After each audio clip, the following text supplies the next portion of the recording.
আপনারা জানেন বাংলাদেশে এখন কি হচ্ছে। আপনারা গণভোটে সবাই কি হ্যাঁ এর পক্ষে ছিলেন না? আমরা সবাই কিসের পক্ষে ছিলাম?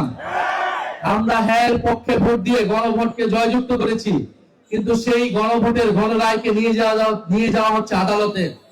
জনগণের রায়কে আদালতে নিয়ে যাওয়া হয়, তাহলে আমাদেরকেও রাজপথে যেতে হবে। কথা খুবই পরিষ্কার। আমরা জুলাইয়ের মতো স্লোগান দিতে চাই না, হাইকোর্ট না রাজপথ, কিন্তু এই স্লোগান দিতে আমাদেরকে বাধ্য করবেন না।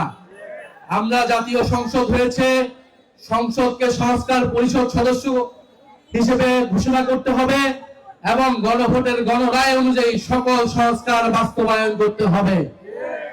এর অন্যথা, এর বিকল্প আমরা কোনো কিছুই মেনে নেব না। এবং রাজনৈতিক প্রশ্নগুলোকে, জনগণের ম্যান্ডেটকে আদালতে নিয়ে পরিস্থিতি অস্থিতিশীল করার চেষ্টা করবেন না, আদালতকেও প্রশ্নবিদ্ধ করবেন না।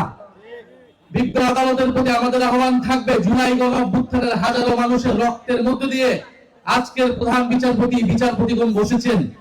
ফলে এই গণ অভ্যুত্থানে কিন্তু এখনকার আদালত, এখনকার এই নির্বাচন এবং সরকার সবকিছুর বৈধতা যদি সংবিধানের দোহাই দেওয়া হয়, সংবিধান হিসেবে ইন্টারিম গভর্নমেন্ট হয় নাই, নির্বাচন হয় নাই, তারেক রহমানের সরকারও তৈরি হয় নাই।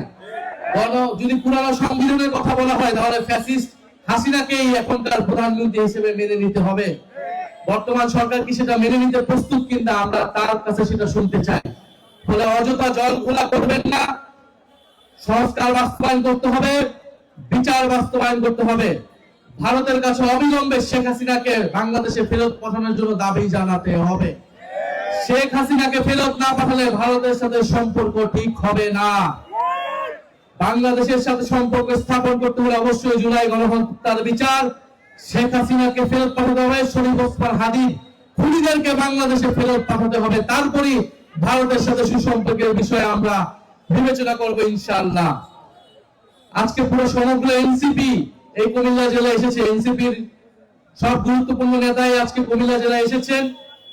কুমিল্লা এবং বৃহত্তর কুমিল্লা থেকেই কিন্তু এনসিপির যে কার্যক্রম, এনসিপির গুরুত্বপূর্ণ নেতা তৈরি হয়েছে, এটা আমাদের জন্য অনেক সম্ভাবনার। আপনারা জানেন যে কুমিল্লায় মুজিব বাদের জন হাসনাত আব্দুল্লাহ রয়েছেন, যিনি নির্বাচিত হয়েছেন কুমিল্লা জেলার মানুষের ভোটে।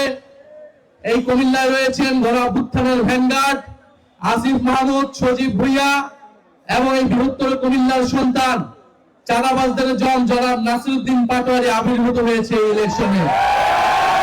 আপনাদের সন্তান চাঁদাবাজ সন্ত্রাসের বিরুদ্ধে ঢাকায় নেতৃত্ব দিচ্ছে।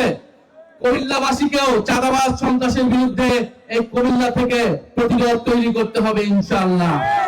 কুমিল্লাবাসী কি সেটার জন্য প্রস্তুত আছে? আমরা শেষ করব, আমরা ইফতারে যাবো, ইফতারের আগে আমরা 1 মিনিট স্লোগান দিব।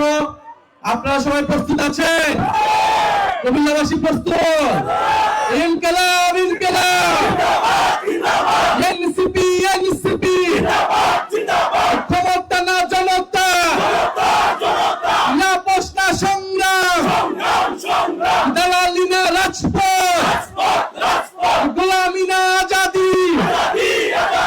তুমি কে আমি কে, আমরা সবাই হাদি হব, যুগে যুগে লড়ে যাব।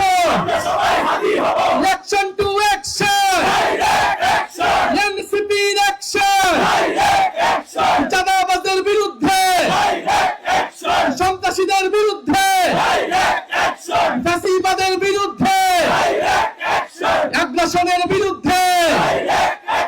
ইনকিলাব ইনকিলাব।